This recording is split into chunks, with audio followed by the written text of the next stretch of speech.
නමෝ තස්ස භගවතෝ අරහතෝ සම්මා සම්බුද්දස්ස නමෝ තස්ස භගවතෝ අරහතෝ සම්මා සම්බුද්දස්ස නමෝ තස්ස භගවතෝ අරහතෝ සම්මා සම්බුද්දස්ස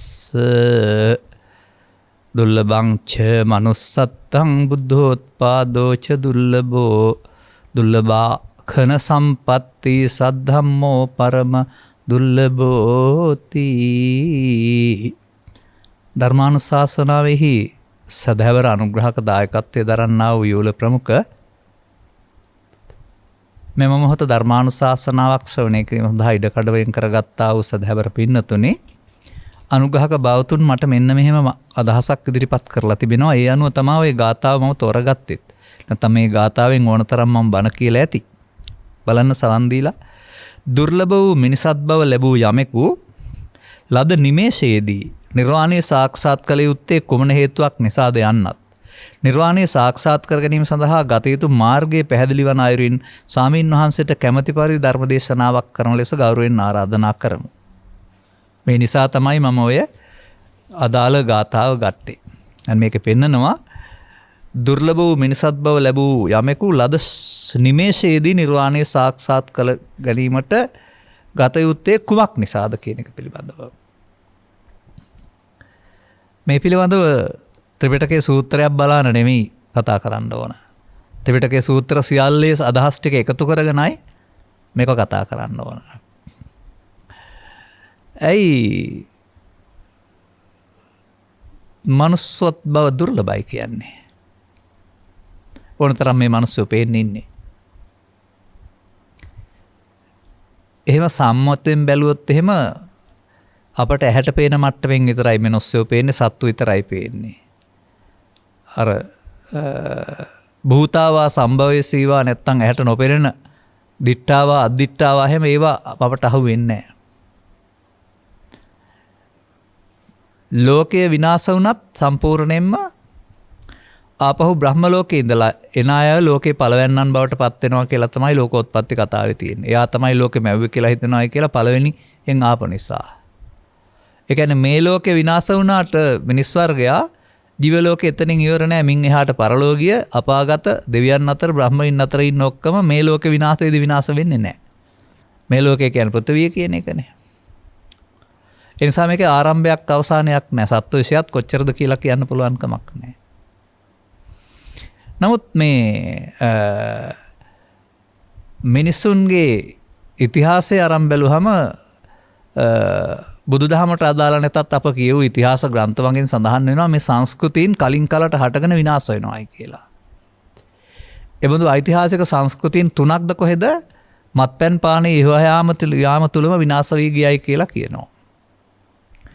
ඒ වගේ දුරාචාරයේ රජ වුණොත් මේ සංස්කෘතියත් විනාශ වෙන එක තමයි වෙන්නේ. එතනින් ඉවර වෙන්නේ නැහැ. උනාට ආපහු දියුණු වෙනවා. එබැවින් මේ මනුස්ස ප්‍රතිලාභය සෙතු සතුන් හා සංසන්දනය කිරීමේදී මධ්‍යම දානෙන් මධ්‍යම සීලයේ පිනේ විපාකයක් වශයෙන් ලැබෙන දෙයක් වශයෙන් තමයි පැහැදිලි කරන්නේ. පවේ විපාකයේ අපාගත වීම සහ පිනේ විපාකයේ දෙවියන් අතර සහ ධාන විපාකයේ බඹලෝ යාම වශයෙන්. පින්පව් කියන දාන සීල කියන කාරණා දෙක මධ්‍යම සහ උපරිම මට්ටම අඩුවෙන් සහ මධ්‍යම ප්‍රමාණයෙන් කිරීම තුළ මිනිසුන් අතරට එන්න ආසනාව ලැබෙනවායි කියලා පෙන්වලා තිබෙනවා. එහෙම මිනිස්සු සංඛ්‍යාව කෝටි 2000ද කොහෙද මේ ලෝකේ. නමුත් ඔවුන් ඔක්කොම මරණින් එහා පැත්තට සදාකාලික ස්වර්ගයේ හරි නිරේ හරි මරණම උපදින්නේ නැහැ හරි පුනරුත්පත්තියක් හරි ලබන්න මිත්‍යා දෘෂ්ටි කරගහගෙන ඉන්නවා. පුනර්භවය නම් වූ කර්ම විපාක වශයෙන් නැවතීමක් සිදු වෙන බව ඒක ආගමකවත් උගන්වන්නේ නැහැ. එතකොට ඒ මිනිසාට බුදුවරු කරන කාර්යයක් තියෙනවා. ඒ යුගයේ අවශ්‍යතාවයක් තමයි බුදුවරු ඊට කරන්නේ. ඒකට කියනවා තථාගතෝ භික්ඛවේ අරහං සම්මා සම්බුද්දස්ස අනුප්පන්නස්ස මග්ගස්ස උපාදීති කියලා. බුදුවරු ඒ යුගයට නොඋපන් මග නොතිබුණා මගක් උපදවලා දෙනවා. ඒ අපාය යන දිව්‍ය ලෝක යන බ්‍රහ්ම ලෝක යන මග නෙමෙයි නිවන් මග. නිවන් මග වසර 2700කට පෙර ಭಾರතයේ උත්පත්තිය ලැබුවා බුදුන් වහන්සේ මගින්. අනේක විද චින්තකයන් මැද ඒ දෘෂ්ටි 62ම අයින් කරමින් ඊට වඩා ඉහළින් තිබුණා වූ දෘෂ්ටියක් වෙනුවට මේ සැනසෙන මඟ හෙළි කළා. ඒක කෙනෙකුගේ උත්සාහයක් වශයෙන් වුණාට මම දකින්නේ මිනිස් වර්ගයා දියුණු කරගත්ත ප්‍රඥාවක පරිණාමයේ උපරිමයයි කියලා. අනිත් අය 6 දෙනෙකුත් බුදුරු ගැන කියාගත්තා. මතත් 62ක් තිබුණා. නමුත් ඒකකින්වත් සතරේ පෙර පැත්තට හෝ අග පැත්තට ඇරුණාම නිදහසක් තිබුණේ නැහැ. මේ නිසා වෙනත් ආගම් වල යම් යම් නම් වලින් සඳහන් කරන ගැලුවම් කරුව හෝ තවත් කරුණු කියනවට වඩා මිනිසෙක් මේ උපරිමයට පත්වීම කියන එක තමයි මේ අවබෝධයට පත්වීම කියලා කියන්නේ බුද්ධෝත්පාදය. ඒකට බුද්ධෝත්පාදය කියලා කියන්නේ අර වැසුණු සදහම් මඟ විවර වී පවතින කාලය. එතකොට අර කන සූත්‍රයේ අක්කන සූත්‍රයේ සඳහන් වෙලා තිබෙන්නේ කොතරම් මිනිසුන් වශයෙන් ඉපදිලා හිටියත් මිනිස් මනුසත් බව ලැබ සදහම් හමු විය යුතුයි කියලානේ. අබුද්ධෝත්පාදයක මිනිසුන් ඉපදුනායි කියලා සදහම් හමු වෙන්නේ නැහැ. එතකොට සදහම් නැති රටක ඉපදුනායි කියලා හමු වෙන්නේ නැහැ.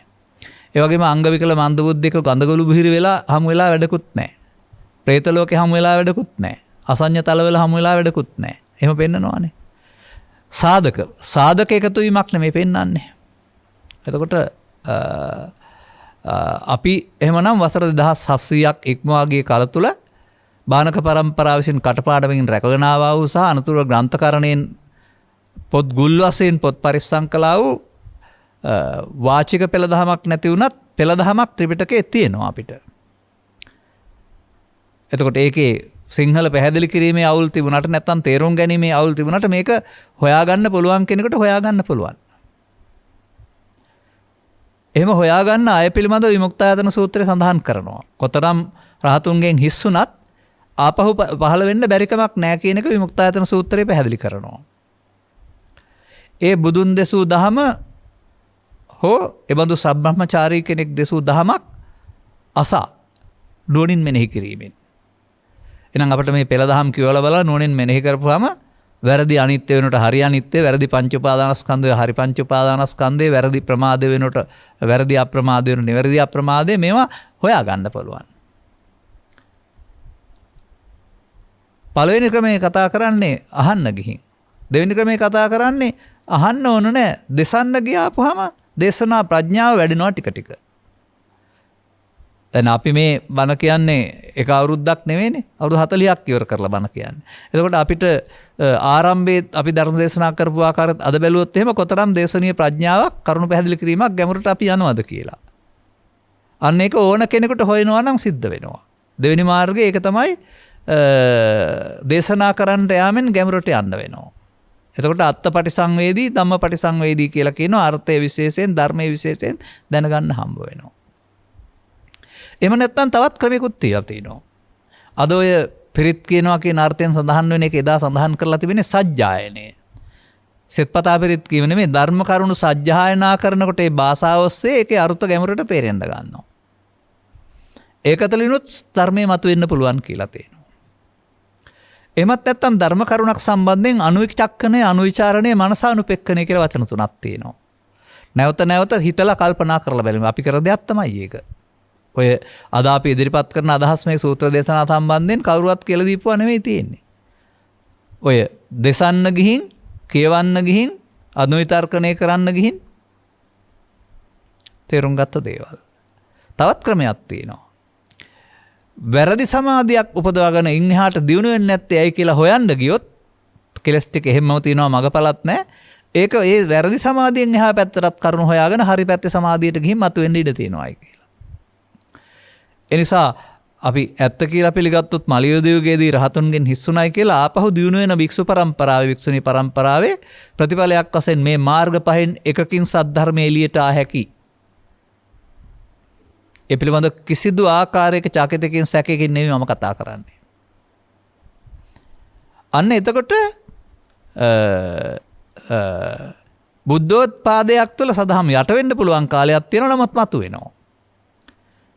භාවිතා නොකිරීම තුළින් පොතේ ඉතුරු වෙලා භාවිතයෙන් අයින් වෙනවා. එතකොට කියනවා තථාගතප්පේ දස ධම්ම විනයස්ස භික්කවේ විවටෝ විරෝචති කියලා. බබලන්නේ විවෘත වුණොත් වැසුනොත් බබලන්නේ නැහැ.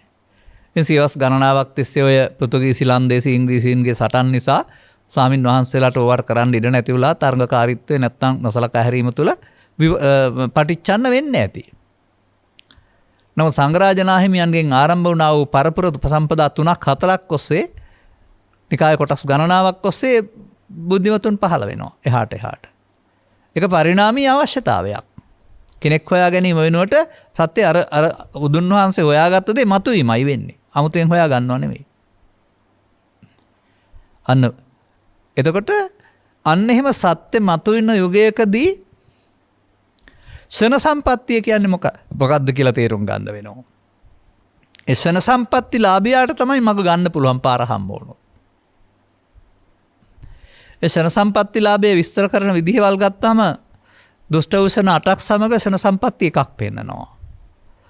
බඹලෝ සිට අපාය දක්වාත් දිගු ආයුෂ ඇති සහ දුක් විඳින අබුද්ධෝත්පාද කාලයත් භික්ෂු භික්ෂුණී උපාසක පිරිස් මුණ නොගැසෙන රටකුත් ස්වභාවයෙන්ම මිත්‍යා දෘෂ්ටි වීමත් නැත්නම් මන්දබුද්ධික වීමත් කියන මේ කාරණාවලදී බුදුන්ගෙන් සහ ධර්මයෙන් ඔවුන්ට වැඩක් නැහැ කියලා කියනවා. ඔබ ඔවුන්ගේ ඔක්කොගෙන්ම මිදුනහම දුෂ්ටසන අටෙන් මිදිච්ච අය.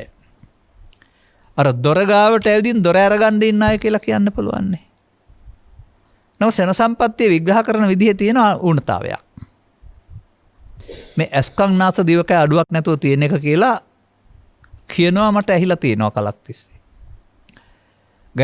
ගැමුරෙන් හිතන්න ලෝකේ ඉන්න ඔක්කොටම ඇස්කම් නාස දිවකය අඩුව නැතුව තියෙනවානේ. ඔය අපි ළඟ ඉන්න සත්තුන්ටත් තියෙනවානේ. නෑ. ඒ නිසා ඉන්ද්‍රිය අවෙක්කල්්‍යතාවය කියන එක විතරක් නෙමෙයි. තව දෙයක් තියෙනවා. මේ ෂණ කියන සූත්‍රයේ සඳහන් වෙනවා ඔබට ඉඩ ලැබූ විට මේ කටයුත්ත කරන්න පුළුවන් ශනේ ලැබිලා තියෙනවායි කියලා.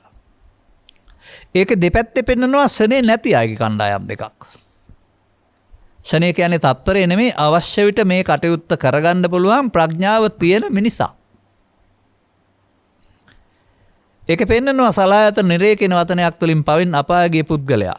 ඔහුට ශන සම්පත්තිය නෑ. මොකද දුකම විඳිනව ඇරුණාම දුක තේරෙන්නෙත් නෑ, ගැලවෙන්න තේරෙන්නෙත් නෑ. ඒක පෙන්නනවා සලායතන කියලා ස්වර්ගයක්. ආයතන 6න් සැප විඳින දෙවියන් අතර ලෝකේ.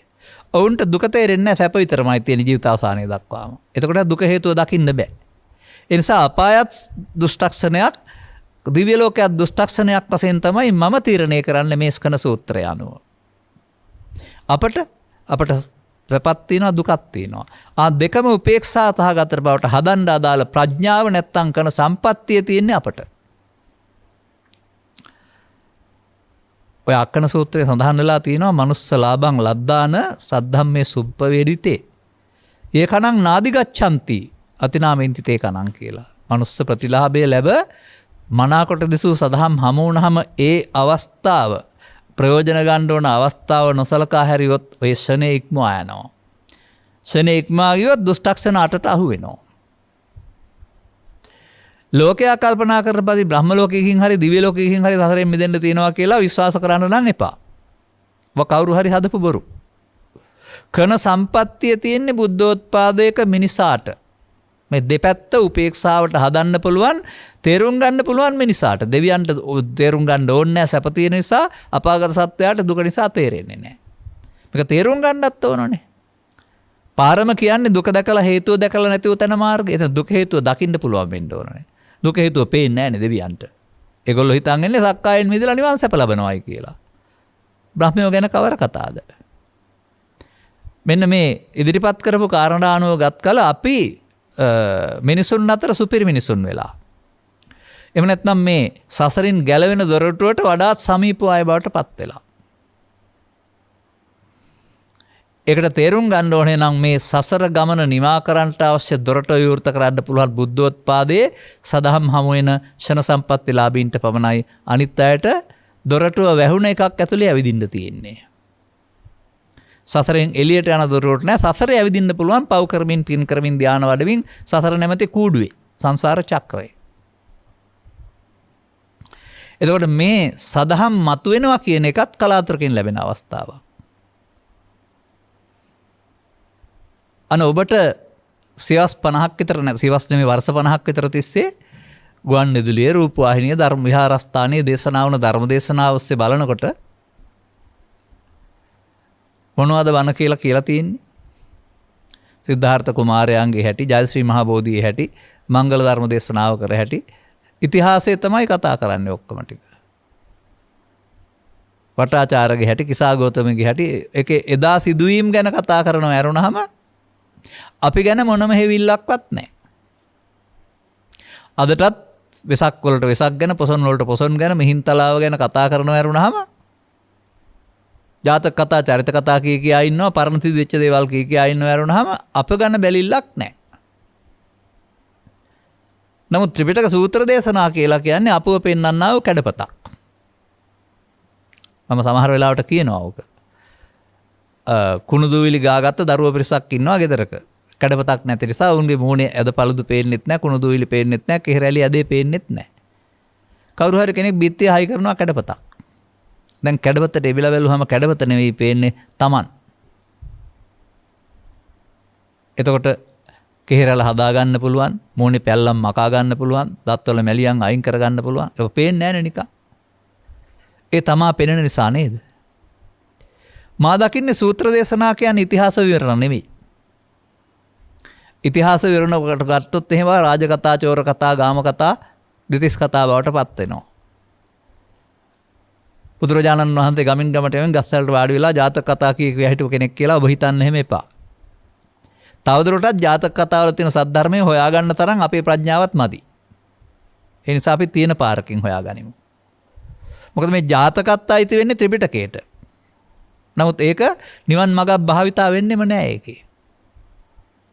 මන්දයත් පාලිය අපි එකට කතා කරන්නේ අටුවාව කියලා. අටුවාව සිංහලට පරිවර්තනය කිරීමේදී කතාවක් හදලා තියෙනවා.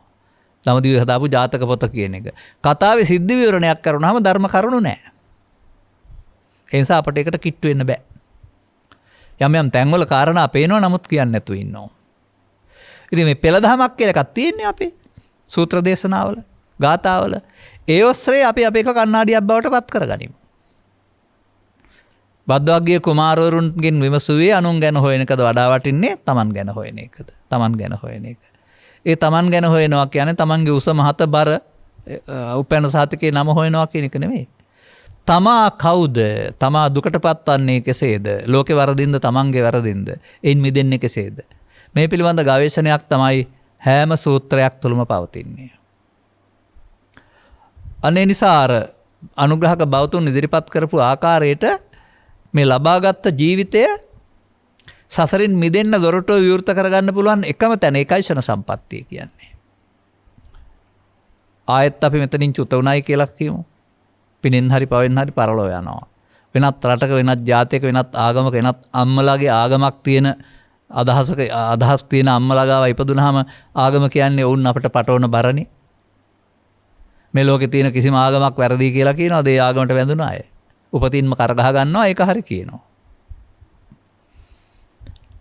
අනිත් පොතපත කියවන්න, නිදහසේ විමර්ශනය කරන්න බුදුසමය තරම් නිදහසක් ලෝකේ කිසිම ආගමක නැහැ කියලා මම හිතන්නේ. ඒ නිසාම අපි ලෝකේ පවතින සියලුම ආගම් පොත්පත් කියවලක් තියෙනවා. ඒවා මේවා සංසන්දනය කිරීමේදී ආර්ය සත්‍ය විග්‍රහයක් ඒවා නැහැ කියලා අපි දැකලා තියෙනවා. ඒවා හැම විටම සම්මුති විග්‍රහයක් විතරයි තියෙන්නේ. පුද්ගල විග්‍රහයක් විතරයි. ජීවිතය ආත්ම කොටගත් විග්‍රහයක් විතරයි. මේ මොහොතින් මොහොත සෙන සම්පත්තිය මොහොතක් පාසා සතරට ඇලෙන එකට සහ ගැලවෙන එක පැහැදිලි කිරීමේ මගක් මේවායේ නැහැ. එබඳු තත්ත්වයක් තුළ අපට මේ සදහම් හමුවීම කියන එක මූලික අත්‍යවශ්‍ය කරුණක්. අනිත් එක තමයි මේ සඳහා අවශ්‍ය සාධක කීපයක් තියෙනවා. මෑතදී ධර්මදේශනාක විග්‍රහ කළ බැවින් විස්තර ඉදිරිපත් කරන්නේ නැහැ. මේ සසර ඇවිදීම සැපයි කියන එක වෙනුවට, අනාගත බුදුන් දකින්න යන එක සැපයි කියන වෙනුවට ලබාගත් ජීවිතයේ සෙන සම්පත්තිය අගේ පැහැදිලි කරමින් සදහම් පැහැදිලි කරන අයගේ ඇසුර හෙවත් කල්යාණ මිත්‍ර සේවනය. හොඳ යාළුවන්ගේ ඇසුර කියලා නිකන් කියන්න එපා සමාජයේ කියන මට්ටමට. මොකද ඔය අංගුත්තර නිකායේ ඒකක නිපාතේ කල්යාණ මිත්‍ර වග්ගයේ තියෙන අර්ථය ගත්තාම ඒ අදහස් මට පිළිගන්න බෑ. නාහං භික්ඛවේ අඤ්ඤං ඒක ධම්මප්පි සමනපස්සාමි යේන අනුප්පන්නං වා කුසල ධම්මා uppajjanti uppannං වා අකුසල ධම්මා පරියායන්ති යතේදම් භික්ඛවේ කල්යාණ මිත්‍රතා. මම බුදු ඇසින්වත් දකින්නේ උපන්න කුසල් දුරු වෙන නූපන් කුසල් උපදින. හෙවත් ලෝභ දේශ මොහ සේවන සහ මාර්ගඵල ලැබෙන ඔය කියන්නේ. කල්යාණ මිත්‍ර සේවනයේ තරම්.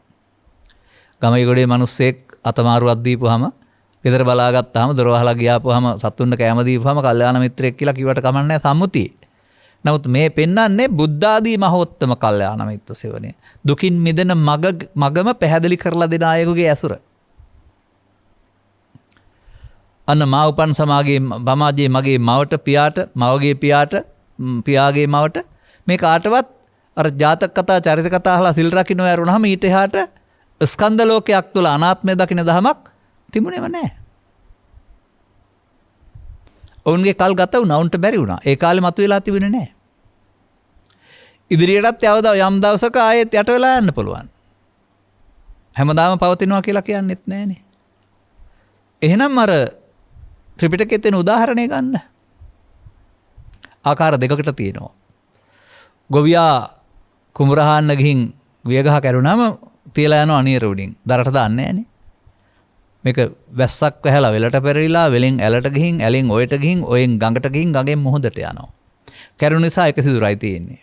එහෙම නැත්නම් කෙලින්ම ගඟට විසි කරා කියලා හිතන්නකො මුහුදට. දැන් මේක පෙරලි යන්නේ. දිය රැලි වලට පෙරලනවා, හුලං වලට පෙරලනවා යනවා. ඒක සිදුර යට උඩ හිටින්නේ හැම වෙලාවෙම නෙමෙයි. එක සිදුරයි තියෙන්නේ. ඒකට විය සිදුර කියනවා. දැන් සාගරයේ පතලේ ඉන්නා වූ කැස්බෑවෙක් අහස බලන්න උඩට එනවා එන්නේ අවුරුදු 100කට වතාවයි.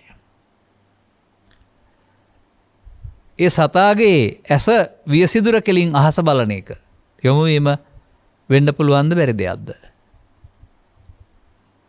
ස්වාමිනී වෙන්න බැරි දෙයක්.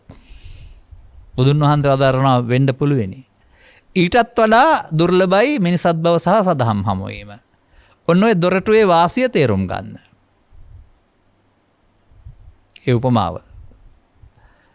අරක වෙන්න පුළුවන් මේක ඊටත් වඩා වෙන්න බෑ. එහෙනම් අපි වාසනාවන්තයෝ නෙමෙයිද? මේ යුගයේ උපන් මිනිසුන් අතර ආත්ම දෘෂ්ටියෙන් නෙළුණ ආගම් වලින් පිරුණ ලෝකයක් තුළ ආත්මවාදයෙන් පිරුණ අනාත්ම දර්ශනයක් ඉදිරිපත් කරන දේ අහන්න ලැබෙන, තේරුම් ගන්න ලැබෙන, සිතන්න ලැබෙන එක පුංචි වාසියක්ද? කල්පනා කරලා බලන්න ඕන කාරණාව. එතකොට මා දකින්නවා සසර ඇවිදින්න නම් ඕනෑ ආගමක, ඕනෑ ජාතියක, ඕනෑම රටක ඉපදිලා පව් කළත් පුළුවන්, පින් කළත් පුළුවන්, ධානය වැඩුවත් පුළුවන්. ධානය වැඩිල්ලක් බොහෝ විට නැහැ. නමුත් ධානය වැඩුවත් පුළුවන්. වෙනස තියෙන්නේ පව් කළොත් දුක්ම විඳින්න සිද්ධ වෙනවා. පවේ උපාදානයේ නැමැති වරද්දෙන් මිදෙන්න බුද්ධෝත්පාදේ නැත්තම් තේරෙන්නේ නැහැ. පින් කළොත් මිනිසුන් අතර දිව්‍යයන් අතර උපදිනවා. ඒ පිනේ උපාදානය නිසා ගැලවීමක් හම්බ වෙන්නේ නැහැ. නමුත් ඒක භවගාමී හොඳ පැත්ත. කෙලෙස් යටපත් කරලා ධානය ලැබුවොත් මාර්ගඵල වලින් තොරව ලැබෙනවා ලෞකික ධානය. එතකොට රූපී අරූපී බඹතල. මේ භව ගමන. බුදුන් වහන්සේ පහළ වෙනකොට පව් පින් කළාය, ධානය වැඩු, භාවනා කළාය, සේරම මොකද කරලා තියෙන්නේ? පව් ඔස්සේ, පින ඔස්සේ, භාවනාව ඔස්සේ. භව ගමනක් විතරනේ හදලා තියෙන්නේ. කවුරු හරි අත උස්සලා කියන්නකො එක්කෙනෙක්වත් මගපලලාභින් හිටියද කියලා බුදුන් වහන්සේ පහළ වෙනකොට. පළවෙනි මගපලලාභියා බුදුන් වහන්සේ. මම ඒක පෙන්වන්නේ මේ ආගම් මතවල පවතින දුර්වලකම, දෘෂ්ටිවාදී බව පෙන්වන්නට. මාර්ගය යනුවෙන් ගත්තට අරගෙන තියෙන්නේ කුම්මග්ග සේවනය. උම්මග්ග නෙමේ කුම්මග්ග කියන්නේ නොමග කියන එක. දැන් දෙවියන් සක්කාය ප්‍රහාණයෙන් ඉන්නේ කියලා හිතාගත්ත. නමුත් බුදුන් වහන්සේ ධර්මය පැහැදිලි කරපුවම අපිට වැරදිලා කියලා පිළිගත්තා. බ්‍රහ්මයින් සක්කාය ප්‍රහාණය කළා වදන් ඉන්නේ නිවන් සුව කියලා හිතනවා. නමුත් බුදුන් වහන්සේ වදාරනවා ඕකෙත් සක්කාය තියෙනවා. සක්කායවත් පංච උපාදානස්කන්ධය. ආපහු හින්දා පුනර්භවයට එන්න වෙනවා. ඉතින් පව් යට කරලා පින් ලැබුවයි කියලා පින් විපාක ගෙවෙනකොට පව් මතු වෙනවා. පින් යට කරලා ධානය ලැබුවයි කියලා ධානය විපාක ගෙවෙනකොට ආපහු පව් පින් මතු වෙලා ආපහු එන්න වෙනවා. මෙසේ මේ ආගිය ගමන් පිළිබඳ කොතරම්ද කියන්න බෑ. තව කරුණකුත් තියෙනවා. මේ ලෝකේ තියෙන කාරණා නිසා දුක් වෙන එක පෘථග්ජනයාගේ උපන්ගේ දෝෂය. මා ඉදිරිපත් කරන්න උත්සාහල අනිත් කාරණේ තමයි මේ ලෝකේ කොතනක මිනිස්සු වශයෙන් ඉපදුනොත් මරණයට බිය වෙන්න වෙනවා. යුද බිය, ගිනි බිය, ජල බිය, නියං බිය, ලාභාලාභ සැප දුක් නින්දා ප්‍රශංසා නිසා සිදුවෙනා වූ කම්පාවෙන් ගැලවෙන්න පුළුවන් පෘථග්ජනෙක් කොහෙවත් නැහැ. පෘථග්ජන භාවය තුළ ලෝකෙ ඉපදුනහම මේ දුක විඳින්න වෙනවා. ඒක පෘථග්ජන භාවය තුළ තියෙන එකක් කරම ලෝකෙ තියෙන එකක් නෙවෙයි. බුදුවරු පෘථග්ජන භාවයෙන් මිදුනහම අර දුක තියෙන ලෝකෙම දුක නැතුව ඉන්නවා. ඒ පරිවර්තනයේ ලෝකෙ නෙමෙයි හිතේනේ. එනිසා මේ බුදු සමයේ තේරුම් නොගෙන වෙනත් මිනිස්සෙක් වශයෙන් ඉපදුනායි කියලා ලාභාලාභ සැප දුක් නින්දා ප්‍රශංසා පියුප්පයෝග අර පෙන්නන ජාතිපි ජරාපි ව්‍යාධිපි මේ කියන කාරණා සයන දුක් විඳින්න වෙනවා. ගැලවෙන්න පාරක් ඇත්තෙම නැහැ. මෙන්න මේ නිසා මේ මිනිස් වර්ගය අතර බුදු සමයේ ථෙරවාදී කොටස වැනි දෙයක් පවතින පරපුරෙන් පරිස්සම් කළ රටක මේ ස්කන්ධ ලෝකයේ අනාත්මය එළියට මතුවෙන කාලේ. එහෙම නැත්නම් මොහොතක් පාසා අප්‍රමාදයේ ක්‍රියාත්මක කිරීමට භික්ෂුවට භික්ෂුණියට උපාසකතුමාට උපාසිකාවට සියලු දෙනාට මං හෙළි වෙන කාලේ. ඒ කියන්නේ ඔබ දොරටුව ගාවට ඇවිදින් තව එළියට පනින්න විතර අනේ තියෙන්නේ කියලා. තේරුම් ගන්න ඕනනේ. අනවතග්ගවම් බික්කේ සංසාරෝ උබ්බා කොටින පඤ්ඤායති. ආපු ගමන කොච්චරද කියන්න බෑ. බුදු ඇසකින් බැලුවොත් අපායේ ගිහින් දිව්‍ය ලෝකෙකින් බ්‍රහ්ම ලෝකෙ ගිහින් සහ යුද ගිනි බිය ජල බිය සියලු වලින් දැවෙමින් ආපු ජීවිතයක් ඇති. අපි ඔක්කොටම. අනාගතයටත් එහෙමයි. දැන් මාදුටුවාවේ සත්ත්ව ලෝකේ සම්බන්ධයෙන් වෙලාවකට ඔය පෙන්වන දර්ශනවල ප්‍රබලයා විසින් දුබලයා කණ එක තමයි කරන්නේ. ඒතකොට උණ්ඩ මියාමේ බය නැද්ද? සබ්බේ භයන්ති මච්චනෝ නිසා. කොටියා මුවා කනවා. ඒ විදිහට එක එක සත්ත්ව කොට්ටාස කා ගන්න. ප්‍රබලයා විසින් දුබලයා කා ගන්න එක. මේ කොතන ඉපදුනත් එතකොට මේ මරණ දුක් ආදී කාරණා වලින් දැවෙන්න තැවෙන්න සිද්ධ වෙනවා. එනිසා දුකින් මිදීම කියන එක මිනිසාගේ උරුමයක් බුදුන් වහන්සේලා වදාළ මඟ ඔස්සේ. මම හිතනවා ඔබ අහපු කාරණාවට අනුව මම පැය භාගයක් විතර අරගෙන මේ බුද්ධෝත්පාදය තුළ මිනිසත් බව ලැබී ෂණ සම්පත්තිය ලැබීමේ දුර්ලභ බව. දැන් සද්ධර්මය කියන්නේ මොකද්ද? ඒකත් හමු වෙන්න ඕනනේ. සද්ධර්මය කියන්නේ කෙසුලම් නිදත් අනිත්‍යයි කියන එකද? එහෙනම් සද්ධර්මය කියලා කියන්නේ ශරීරයේ දිරා යන එක පංචස්කන්ධය අනිත්‍යයි කියන එකද? සද්ධර්මය කියන්නේ පටිච්චසම්පාදයේ ඉස්සර ජීවිතයයි මේ ජීවිතයයි මතු ජීවිතයයි තුනට බෙදලා විග්‍රහ කරන එකද?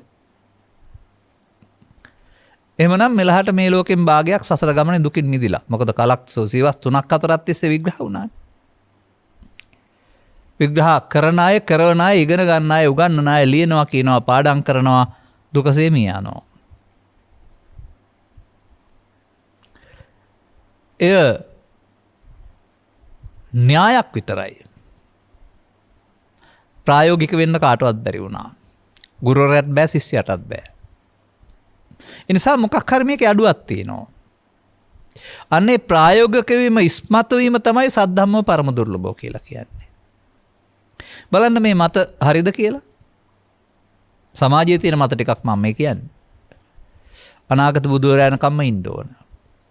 සමහරුන්න බුදු වෙන්න ස්ත්‍රී භාවයෙන් මිදලා පිරිමම වෙන්න ඕන.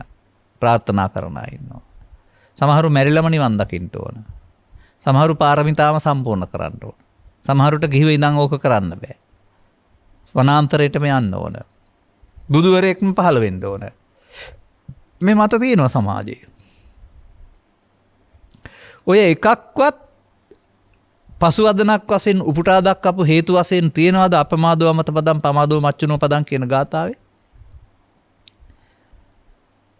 අපි කියනවානේ යම් කිසි දෙයක් ලියලා ඒකට අදාළ සුදුසුකම් ටික වෙනම තියෙන්න ඕනයි කියලා. උපුටා දැක්වීම වශයෙන්. නෑ. යමෙකුට සිහියෙන් බුදුන් වදාළ පරිදි සිහියෙන් කටයුතු කිරීම නැමැති අප්‍රමාදයේ දෙන්න පුළුවන් නම් ඒ නිවන් මාර්ග. මේක තේරුම් ගන්න එක විතරනේ කරන්න තියෙන්නේ. එනිසා මේ කම්මැලියන් විසින්, මන්දෝත්සාහී පුද්ගලයන් විසින් මේ වැඩේ නොකරෙන්නට උගන්වන බණ හරි ඉගැන්වීම් හරි පැත්තකින් තියන්න කල් තියා. කරන්න පුළුවන් කියලා කියන අය අතරින් තෝරාගන්න කරන්න පුළුවන් ඔබට ප්‍රායෝගිකව මොකක්ද කියන එක. ඒක ගැනත් මම මෙහෙම කියන්නම්. දැන් ඔය පවතින රටාව අනුව ඔක්කොම උපකල්පනය කරනවා මේකට වෙනම වැඩක් ඕනේ. වෙනම ජීවිතයක් ඕන. ගම අතහරින්න ඕන. කැලේට යන්න ඕන. බිරිඳ එක්ක දරුවන් එක්කලා රස්සාව එක්ක ඕක කරන්න බෑ. මේ සේරමත් හනමිටි අදහස්. මේ සේරම ධර්මයේ වරද්දාගත්තන් පස්සේ වැරදි ධර්මය අනුගමනය කරලා බැරි වුණාට පස්සේ කියපු දෙයක්. කුරුරට වාසීන්ට දේශනා කර සතිපට්ඨානය කොහොමද පෙන්වන්නේ? ලක්ෂ 8කින් 6ක් හෝ 5ක් ජනපදෙ හිටපු අය.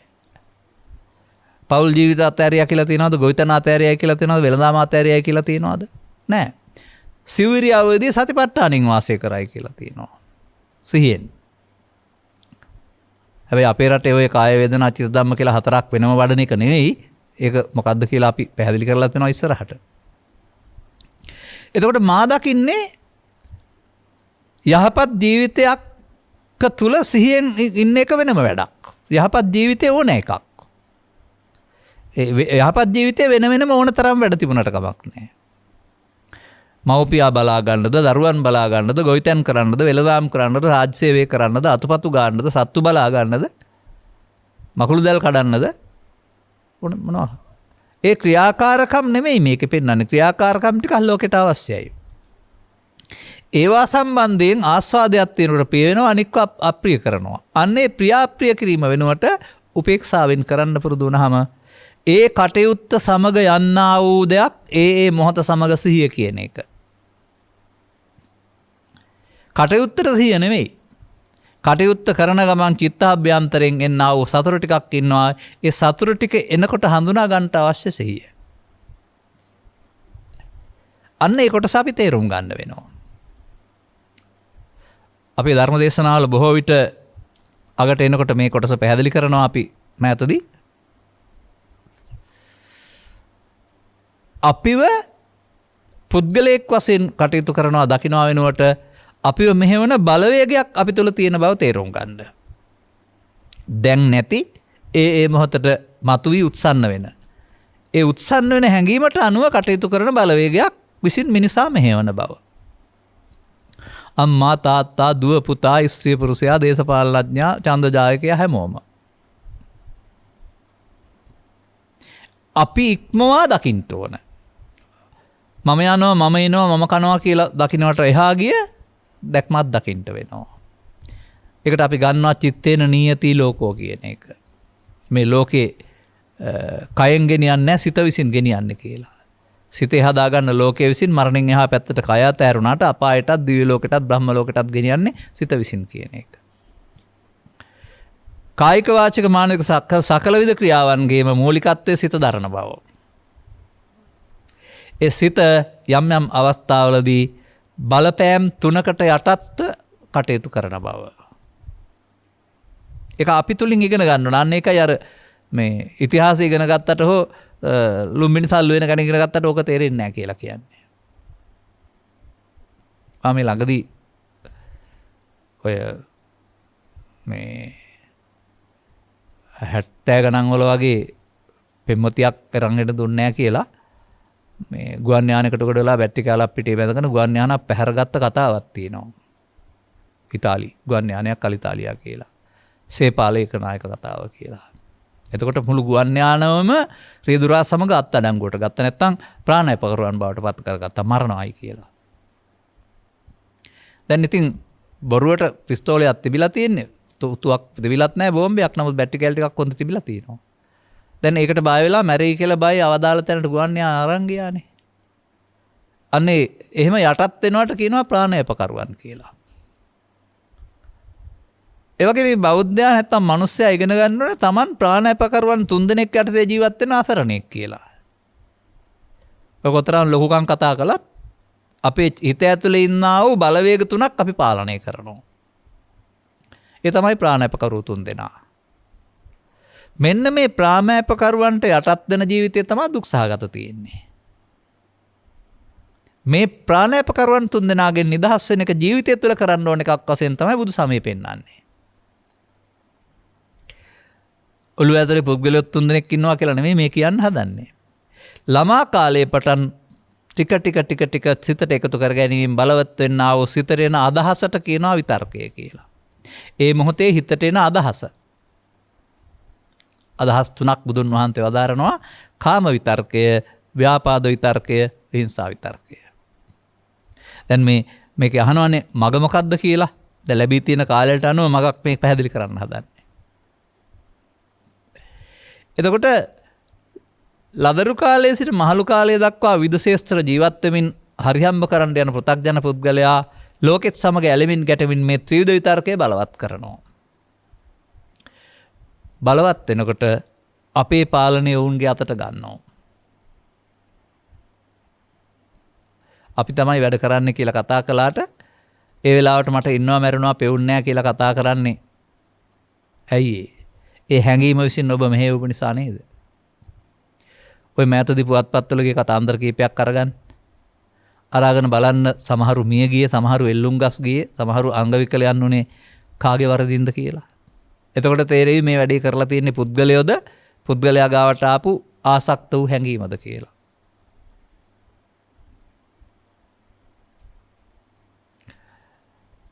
වයසට නොගැලපෙන විවාහයක් කරගත්තා වූ මුදලාලි කෙනෙක් බිරිඳ සමග ගැටුම් මැදගෙන බිරිඳ වෙඩි තබා මරා දානවා. මුදලාලි සමග ගැටුම් මරගත්තා වූ පාරිභෝගිකෙක් මුදලාලිට කොටන්න ඇවිදින් ගෙදර කඩේ ඉන්න අයගෙන් මැරුම් කනවා.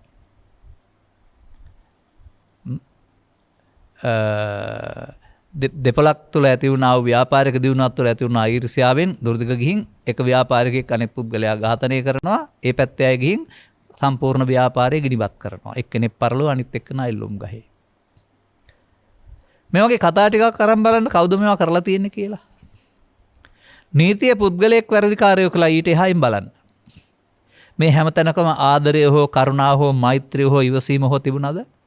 නෑ. තිබුණේ තරහව. ඒකට කියනවා ව්‍යාපාද විතර්කය. ලෝකේ අපරාධ කරන්නේ ව්‍යාපාද විතර්කයේ විසින් මෙහෙවන සිත කියලා තේරෙනවද? මිනිසා කියලා. ලෝකේ තව එහාට ආයුධ පාවිච්චි කරලා වෙනසීම් කරන්නේ විහිංසා විතර්කයේ විසින් මෙහෙවන මිනිසා කියලා තේරෙනවද? ලෝකේ පස්පව් දක්සල් කරන්නේ කාම විතර්කයේ විසින් මෙහෙවන මිනිසා කියලා තේරෙනවද? මිනිස්සු වැරදි කරන්නේ ආණ්ඩුව දනුවක් දුන්නට. වැරදි කරන්නේ මිනිසා තුළ ජනිත වෙන බලවත් වෙන කාම විතර්කය, ව්‍යාපාද විතර්කය, විහිංසා විතර්කය. අන්න ඒක තමයි මේ යුගයේ එළි වෙන රහස. ත්‍රිපිටකයේ තියෙන රහස ඒක. ඔබ නෙමෙයි මේ වැරදි කරන්නේ. ඔබේ සිතට ආරෝපණය වෙන මේ හැඟීම. කය වචන මෙහෙවමින් බොරු පරස හිස් කේලාම් සහ නොයෙක් ಜಾති කරමින් ලෝකෙ ගිනි තියෙනවා. ඒ නිසා මේ විතර්ක තුන gedara හෝ පන්සලේ හෝ කොහේ හරි බලවත් කරගන්නවා නම් බාහිර වශයෙන් පෙනුන ඇඳුමක හෝ පුද පූජාවල ආගමික ජීවිතයක් තිබුණාට මම දකින්නේ නැහැ ඇතුළතින් ආගමික ජීවිතයක් තියෙනවායි කියලා. ඔය බාහිරෙන් පේන්න දෙන සමාජ චාරිත්‍ර ටිකක් කරමින් මල් පහන් පූජා කරමින් බුද්ධ පූජා පවත්වමින් අතපතු ගාමින් බෝධි පූජා පවත්වමින් භික්ෂුවකට භික්ෂුණියකට උපාසකාට උපාසිකාවකට ඉන්න පුළුවන් ආගමික කියලා. නමුත් අර ත්‍රිවිධ විතර්ක පැත්තට අත තියලා නැහැ.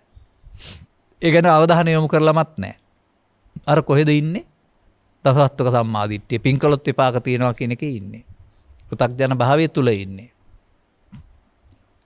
මේ තුන් දෙනා අපට දුක් දැනක් දෙන බව සහ මේ තුන් දෙනා ජීවිතෙන් ඉවත් කළ යුතු බව බුදු සමය ඉගැන්වීමයි. අපි ඉතුරු වෙන්න අපේ සාමය සමාදානය ඉතුරු වෙන්න නම් මේ තුන් දෙනා මරා දාන්න ඕනේ. ඒක දනුවන් ලැබිය යුතු වරදක් නෙමෙයි. මරා දාන්න ඕන කිව්වට. එල්ලුම් ගස් යන්න ඕන වරදක් නෙමෙයි. ඒ මරා දැමීමට ධර්මය කියන්නේ කෙලෙස් නසනවා කියලා. මේ පහසු නොවීම හෙලි නොවීමම මේ බෞද්ධ සමාජයේ ඛේදවාචකයක් නේද? තවත් කල්ප කෝටි ගණක් උපදින මිනිස්සු පෘථග්ජන භාවය තුල ගහමරා ගන්න, කපා කොටා ගන්න ලෝකේ කණාය නම් උපදින්නේ. ඔවුන් දුකටමපත් වෙමින් මියනවරුනහම ඔවුන්ට කොහොමද සැනසීමක්?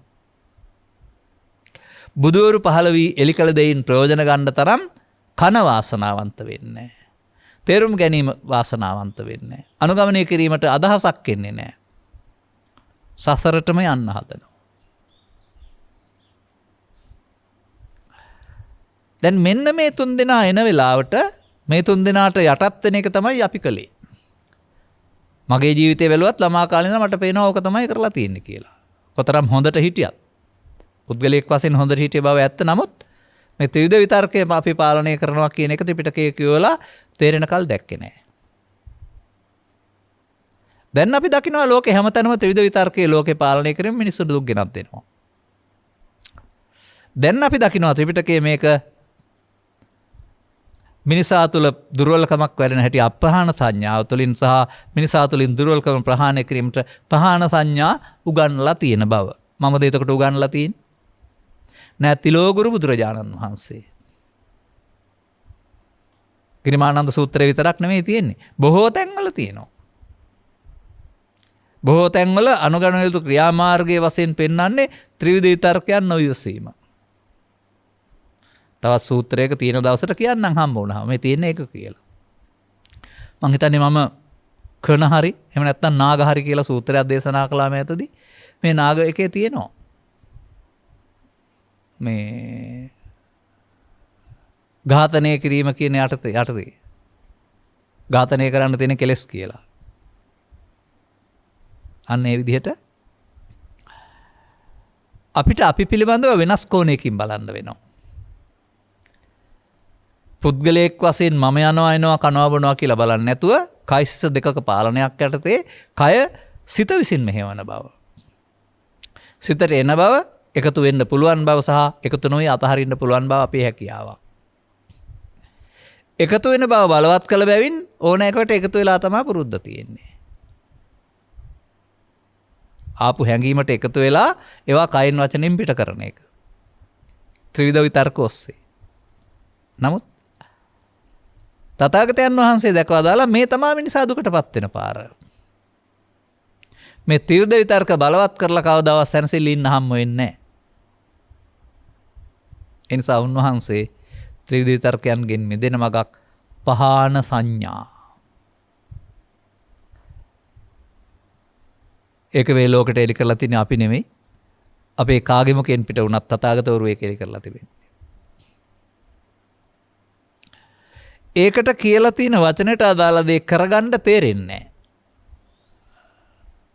න්‍යායාත්මකව කියා ඉන්නවා නෝ ප්‍රැක්ටිකලි වෙන්න, ප්‍රායෝගික වෙන්න බොහෝ දෙනාට බැරි වුණා. ඕකටත් රහසක් තියෙනවා. අපිනුත් අහනවානේ දැන් අපි මොනවද කරන්න ඕන කියලා. මොනවා හරි භාවනා කරනවා කියලා හිතට එකක් අරන් කීව ඉන්න කර ඉන්නයි ඕනේ. පුරුදු වෙලා තින්නේ එහෙමයි. භාවනාව කියන්නේ යමක් කරන එක. අමුතුවෙන් හිතට එකක් අරන් ගණන් කර ඉන්න එක, කීව ඉන්න එක, මතුරු ඉන්න එක, අඩිය තීතේ ඉන්න එක කියලා තමයි කල්පනා කරන්නේ. එහෙම නැත්නම් අරමුණු එන්න නොදී සමාධියක් හදාගෙන ඉන්න එක. ඒවා තිබුණා බුදුන් වහන්සේ පහළ වෙන්න පෙර. අදත් ඉන්දියාවේ එහෙම තියෙනවා. ලෞකික පැත්ත.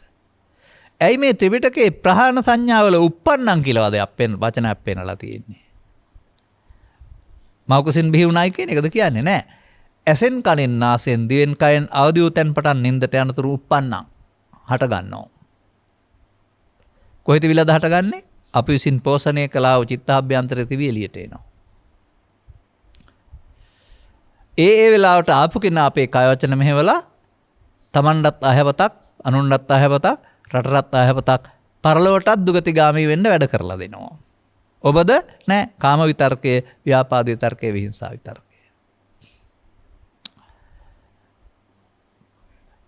එක සැරේට 7 සැරයක් එල්ලම අරන්න ඕන මිනිස්සු නෙමෙයි.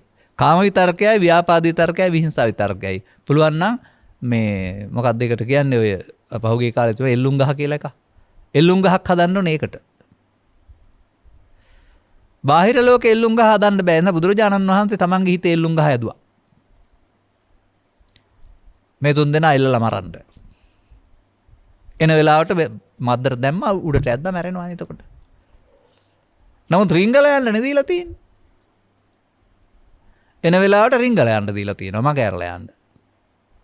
එහෙමයි අපි පුරුදු කරගත්තේ. චිත්තාභ්‍යන්තරයේ තිබෙලා හැංගිලා ඉඳලා එනවා. එනකොට එකතු වීම තුළින් එයාට එළියට යන්න දෙනවා. එයා අදාළ වැඩිත් කරලා ගිහින් ආයෙ හැංගෙනවා. ගහගෙන බැනගෙන කපාගෙන කොටාගෙන ප්‍රශ්න අවුල් කරන හිත ඇතුලේ ආයෙත් තියෙනවා වෛරය. ඒක තමයි හැංගෙනවා කියලා කියන්නේ. මේ නිසා වට දුක්ඛේ පවත්තන්න ඇරුණාම මිදෙන්න පාරක් නැහැ පෘථග්ජනයට. වෙන හැටි දන්නෙත් නැහැ. කොහොම වෙනවද කියන්න දන්නේ නැහැ. මෙන්නම චිත්තාභ්‍යන්තරයේ උපන්නා වූ බලවත් හැඟීමක් විසින් අපි පාලනය කරන බව. ඒ පාලනය කිරීමේදී අපිට බුදුන් වහන්සේ වදාළ සතිය අහිමි වී මුට්ට සතියක් එන බව, මුලා වෙන බව. අසිහියෙන් කටයුතු කිරීම නම් වූ ප්‍රමාදයට උම වෙන බව බණ අසා ඉගෙන ගන්න.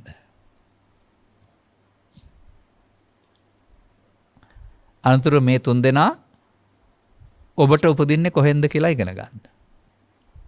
මට නම් බණ කියන්න ගියාම, දායකොත් එක්කලා කටයුතු කරන්න ගියාම, දරුවොත් එක්කලා කටයුතු කරන්න ගියාම, දහම් පාසල වගේ සුරතල් සතුත් එක්කලා කටයුතු කරන්න ගියාම. ඒ මගේ ලෝකේනේ. රියදුරෙකුට නම් ඒක නෙමෙයි, මහමග වාහන ධාවනය කරන්න ගියාපුවාම.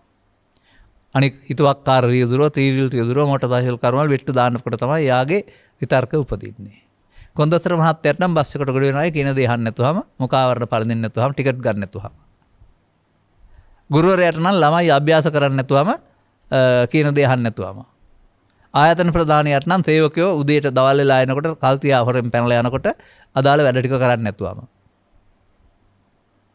තව අන්න එහෙම තම තමන්ට අදාළ ශේෂ්ත්‍ර තේරුම් ගන්න. මේක සාමාන්‍යයෙන් ගමේ කෙනෙක් යකා එනවා කියලා. ඔබේ යකා හැංගිලා ඉඳලා එළියට එන්නේ කොයි වෙලාවටද? තොණ්ඩුව දාන්න ඕනේ එළියට ආපුවම ඉන්න තැනට තොණ්ඩුව ගෙනියන්න බෑ. මෙන්න මෙයා හඳුනා ගන්න සහ මෙයාට එකතු නොවෙන්න සිහිය. ඔන්න බුදුදහමේ සිහිය. සිහිය යනු මේකට එකතු වීම වළක්වන බලවේගයයි. අකුසලයෙන් වෙන්වීමනේ කුසල් කියන්නේ. සති කියන්නේ කුසල චෛතසිකයක් නේ. මේ පෘථග්ජන සමාජයේ කවදාවත් බුදුන් වහන්සේ වදාළ සතිය වඩලා නැහැ. ත්‍රිවිධ විතර්කයකට එකතු වෙන එකමයි කරලා තියෙන්නේ. වෙන මොකද්ද සතියක් වඩලා තියෙනවා? එක එක්කෙනා වරද්දලා දීපු. නෑ. එහෙම 아무තු එකක් නෙමෙයි මේක. මේ තුන්දෙනා අදාළ ඇහෙන් කලින් නාසයෙන් ගැටෙන කාරණයකදී එළියට පනිනවා. එළියට පැනනහම එකතු වෙලා කය වචන පරස වචනෙට නපුරු කම් වලට ගහමරා ගැනීම වලට මෙහෙवला ලොකු අවුලක් කරගන්නවා. පස්සේ කියයි මට ඉන්නවා මරනවා පෙන්න මොන වුණාද දන්නේ නැහැ. ඒක තමයි මාරාවේශය කියන්නේ. ඒක තමයි ත්‍රිවිධ තර්කයට එකතු වීම කියලා කියන්නේ. ඒක තමයි සිහිය නැතිවීම කියලා කියන්නේ. දැන් බලන්නකො සියලුම අවුල් ඕවා නෙමෙයිද කියලා. සුන්දරත්වයෙන් විවාහයකට වෙන සැමියා සහ බිරිඳ ඈත් වෙන්නේ මොකක් නිසාද? ත්‍රිවිධ විතර්ක නිසා. එකපත් පතේ කාලා එක ඇඳේ නිදා ගන්න සහෝදරයෝ ලොකු වෙනකොට ඈත් වෙන්නේ මොකක් නිසාද? ත්‍රිවිධ විතර්කයේ බලවත් වීම නිසා. එක දේශපාලන පක්ෂයේ ජයග්‍රහණයෙන් පත් වෙනා ඊට පස්සේ මොකක් නිසා ඈත් වෙන්නේ? ත්‍රිවිධ විතර්කයේ නිසා. කොතන බැලුවත් මේ ත්‍රිවිධ විතර්කයේ මිනිසා ભેද බින්න කරනවා. සමාජය දුකටපත් කරනවා. එබැවින් ඒ අයගේ සිත්වලින් පන්නා දැමීමේ වගකීම බුදුන් වහන්සේ තනියෙන් පවරනවා එක එක්කෙනාට. උන්වහන්සේ මනා පරිේශනයක් පවත්වලා හංගලා තියෙන එක මොකුත් කරන්න බෑ කියලා කියනවා. ඒක තණ්හා අනුසය කියලා කියනවා. චිත්ත අභ්‍යන්තරය. එතෙන්ද මොකුත් කරන්න බෑ. නමුත් එතන තියෙනකොට වී ඇටේ අටුවේ තිබුණට පැලවෙන්නේ නැහැ. වතුර වැටුනහම හීතල වැටුනහම පැලවෙනවා වගේ අදාළ කරුණු යෙදෙනකොට එනවා. බීජෙන් පැලේ හැටගනී. අන්නේ වර්තමාන මොහොතට එන මොහොත තමයි වර්තමානයේ ඇසෙන් කනෙන් නාසෙන් දිවෙන් කයෙන් ඔබට ගහමරා ගන්න, කපා කොටා ගන්න, පලි ගන්න, එකට එක කරන්න හිතෙනවා කියන්නේ ওই ත්‍රිවිධ විතර්කයේ බලවත් වීම. දැන් ඔබ නැමැති සංසොන් මිනිසාද එතන ඉන්නේ? සිල්වත් ගුණවත් මාතෘත්වයේ පීතෘත්වයේ දරන සත්පුරුෂයාද එතන ඉන්නේ? නැහැ. එයා මොහොතකට ඉවත් වෙනවා. ඒකයි මම කියන්නේ ඔබේ කය වචන ප්‍රාණායාමකරුවට යටත් වෙනවායි කියලා. දැන් ප්‍රාණායාමකරුවා ඕට වෙන දේ කරලා හැංගෙනවා ගිහිල්ලා. ඔබ පස්සේ විඳවනවා ඒකට. අතපය නැතුව, ඔළුව නැතුව, තුවාල නැතුව, එල්ලුම් ගස් ගිහින්, පරලෝ ගිහින් කරන්නේ ත්‍රිවිධ විතර්කයේ විඳවන්නේ ඔබ. තේරෙනවද? දැන් හරි. දැන් ළමා කාලේ පටන් මහලු වයසට යන පුද්ගලයෙක් මේකට එකතු වෙමින් බලවත් කරගන්නකොට එන්න ජීවිතයේ දුක් වැඩි වෙනවා. ඒ නිසාම මේ තුන් දෙනාට බුදුහාමුදුරුවෝ අන්තරා මලා අන්තරා තපත්තා අන්තරා අමිත්තා අන්තරා වදකා අන්තරා පච්චත්තිකා කියලා. ඔය පෙන්නන්නෙම හතුරු කියන එක ඔය ඔක්කොගෙම. ඇතුලේ සිතෙහි ඉන්න කියලා පෙන්නනවා. සිතෙහි ඉන්න මොවුන් බැහැර කරන්න කියලා පෙන්නනවා. යෝච ලෝභම් පහන්ත්වාන යෝච දෝසම් පහන්ත්වාන යෝච මෝහම් පහන්ත්වා ප්‍රහාණය කරලා. අන්න ප්‍රහාණය කරගන්න මාර්ගය තමයි බුදු සමය විදර්ශනා නැත්තම් භාවනාව. ප්‍රහාණය කරගන්න නම් හංගලා තියලා බෑ උපදින්න ඕනේ. වලක්වලා බෑ සමාධිගත වෙලා බෑ uppannං. යම් යම් හේතු කාරණා නිසා හටගත් මොහොතේදී. දැන් තේරෙනවද මේකට වෙලාවක් කලාවක් නැහැ වෘත්තියක් නැහැ කියලා? ජීවත් වෙන්න අවශ්‍ය සාධාරණ ඕනෑම ක්‍රියාමාර්ගයක ඉන්න. ජීවත් වෙන්න ඒක තහනම් කරලා නැහැ බුදුහාමුදුරුවෝ. ඒකෙදීමයි එරෙහිව යාමේදී නොගැලපීමේදී මේ තුන් දෙනා එළියට එන්නේ. වෙන වෙනම. දැන් ඔබ කරපු වැඩේ බුදුන් වහන්සේ පෙන්වනවා දාරනවා. මොකද්ද? පිළිගත්තා. එකතු වුණා එකට. ඒකට කියනවා අදිවාසීති කියලා. එකතු වුණා නම් බැහැර කිරීමක් නැහැ. නප්පජහති. එකතු වුණා නම් වීරියෙන් හික්මීමක් නැහැ. න විනෝදේති. එකතු වුණා නම් අවසන් කිරීමක් නැහැ. එකතු වුණා නම් යලිත් හටගන්න නැති විදිහට නිමා කිරීමක් නැහැ. යලිත් හටගන්න ඉතුරු කරලම අවසන් වෙනවා. දැනගත්තේ නැති වුණාට පෘථග්ජනයා පුද්ගලයා තුළ කාම විතර්ක, ව්‍යාපාද විතර්ක, විහිංසා විතර්ක කියන එකේ අපහාන සංඥාව බලවත්. කරමින් ඉන්නේ ඒක. අන්නේ වැරද්ද තේරුම් ගන්න. බනහලා. දැන් අපහාන සංඥාව වෙනකොට පහාන සංඥා. අදිවාසේති වෙනකොට නාදිවාසේති, නප්පජහති වෙනකොට පජහති, නවිනෝදේති වෙනකොට විනෝදේති, නබ්‍යන්ති කරෝති වෙනකොට බ්‍යන්ති කරෝති, න අනභවංගමති වෙනකොට අනභවංගමේති. ඔන්න පාර. ඒවා හටගත් විට මෙයාට එකතු වෙලා ලෝකෙට අපරාධ කරනවාද තමන් සතර හදා ගන්නවාද? මේක පරණ හදාගත්ත මෝඩකමක් මේ හිතට ඇවිදින් මට වද දෙන්නයි හදන්නේ, තොලොංජි කරගන්නයි තියෙන්නේ එළියට. තොලොංජි වෙලා ඵලයන් කියලා කියන සාමාන්‍යයෙන් ඔය. බැහැර කරන්න. පජහති කියන්නේ ඒකනේ. අන්න ඒක සිහිය විසින් කරන දෙයක්. එකතු වෙන්නේ නැතුව අතහැරීමේදී යන්න යන්නේ.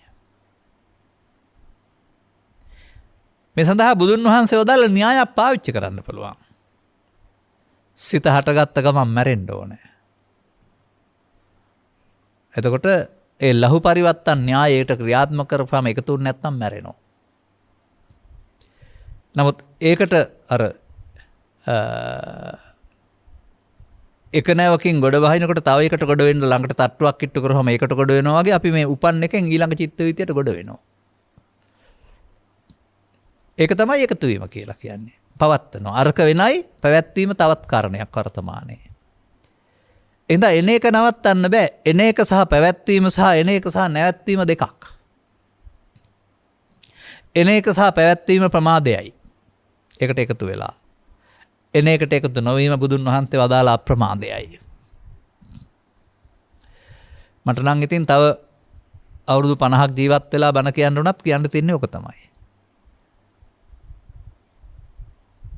5ක් හරි 10ක් හරි 15ක් හරි. තව ඉතින් අපි දැක්ම ගැඹුරු වෙන්න පුළුවන්, වචන පැහැදිලි වෙන්න පුළුවන්, සරල වෙන්න පුළුවන් තව ටිකක්. මොකද වතර 7ක් 8ක් තිස්සේ මාධ්‍ය වලින් බණහන අපි මුලින් කිව්ව දේට වඩා අද සරලව කියනවා කියන්නේ අපේ හිතවතුන් අපට කියනවා. ඉතින් අපේ දේශනීය ප්‍රඥාව බලවත් වීම, අදාළ තැනට සියුම්ව දකින්න පුළුවන්කම. අනික අනුගමනය කරනකොට ප්‍රතිඵල ලැබෙනකොට මේකෙන් ප්‍රතිඵල තියෙන බව තේරෙනකොට බයක් නැහැනේ. අන්න ඒකයි මම අන්තිමට කියන්නේ සුනීතර සෝපාකට අනුගමනය කරන්න තිබුණ මේ සරල මාර්ගය මහාචාර්යවරුන් සඳහා පමණයි කියලා බෝඩ් ගහන්න යන්න එපා. පැවිද්දන් සඳහා පමණයි කියලා බෝඩ් ගහන්න යන්න එපා. පෘථග්ජනයින්ට නොවේ ආර්ය පුද්ගලයන් සඳහා පමණයි. ඒකට ස්ත්‍රී පුරුෂ ගෙහෙවිති ભેදයක් නැත. අදාළ තේරෙන්න ඕනේ. අනුගමනීය ක්‍රියාමාර්ගය මේකේ අහලා තිබුණානේ නේ. දැන් ඉතින් අවදි වූ තැන් පටන් තමන්ගේ වෘත්තිය කරගෙන යනවා. සත්පුරුෂයෙක් විදිහට. සත්පුරුෂයා තිරිසනෙක් වෙනවා ඇතුළේ ඉඳලා මෙයා ඇවිදින්. අන්න දැන් ඇස් රතු වෙන එක, පරස වචන මතක් වෙන එක, ඒක පරණ සතාගේ පාර.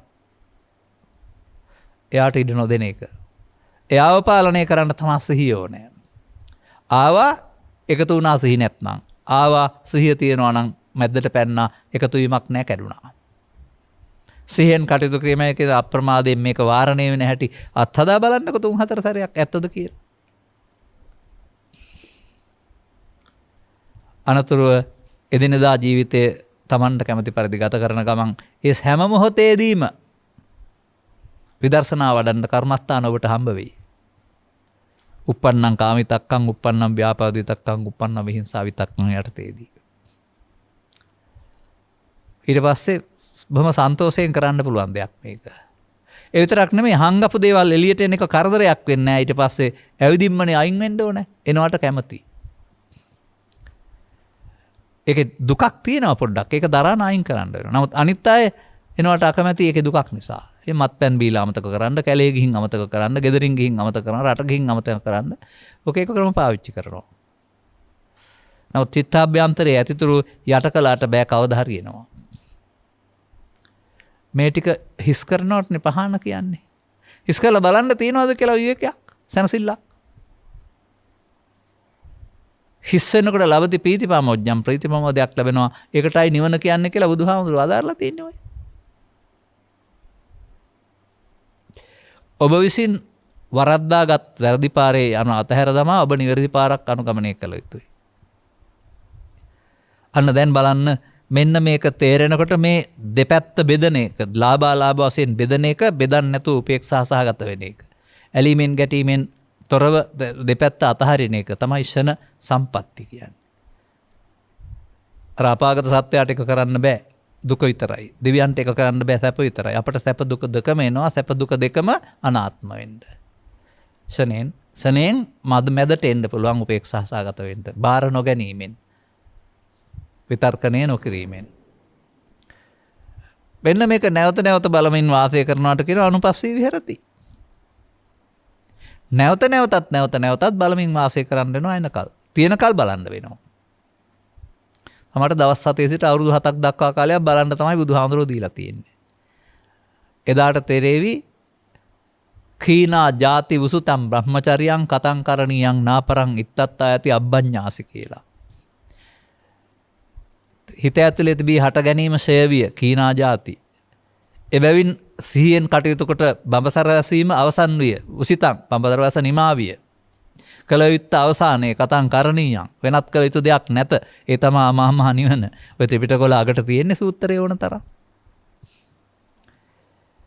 අදාළ කරුණු තේරුම් ගනිමින් අනුගමිපතවලාට යන්නට මේ සටේ ඉන්න බහුතරයකට අනුග්‍රහක බෞතුන් නැතුරු බහුතරයකට නුවණස පෑදේවාය කියන සුභාශිංසනයේ ප්‍රාර්ථනා කරමින් මම ධර්මානුශාසනාව මෙතකින් අවසන් කරනු ලබනවා. මෙම උතුම් වූ ධර්මදේශනය සඳහා සැදැහි දායකත්වය දරනු ලබන්නේ පන්නිපිටියේ පදිංචි විශේෂඥ වෛද්‍යවලක් විසිනි. අරමුණ සසර දුක් නිමා කර මේ ගෞතම බුදු ශාසනයේදීම නිවන් දැකීමට වෙරදරන සියල්ලන් හට ධර්මදේශනයෙන් ජනිත වන්නා වූ අවබෝධය කුසල ශක්තිය හේතුපනිශ්චය වේවා. අදාළ මඟ ගන්නට ලැබේවා. ඒ තුළින් නිවන සැනසෙන මං පෙත්විර වේවා. අනුග්‍රහක බෞතුන් ඇතුළු ධර්මාශ්‍රය කළ හැම දිනාටම අපි මේ කතා කළා වූ ෂණ සම්පත්තිය අගේ, ඒ වගේම සසරින් මිදීමේ අවශ්‍යතාවය, ඒ වගේම ඒ සඳහා ත්‍රිවිධ විතර්කණයට එකතු නොවීමේ සතිය භාවිතා කිරීමේ පහසු මගක් තේරුම් අරගෙන අනුගාමී ප්‍රතිපදාවක් වලින් ඔබටත් සසරට යන මග වෙනුවට බුදුන් වෙත යන මග විවර කරගන්නට මෙම කරුණු පැහැදිලි කිරීම හේතු ආසනාව වේවා යන්න මගේද ප්‍රාර්ථනයයි.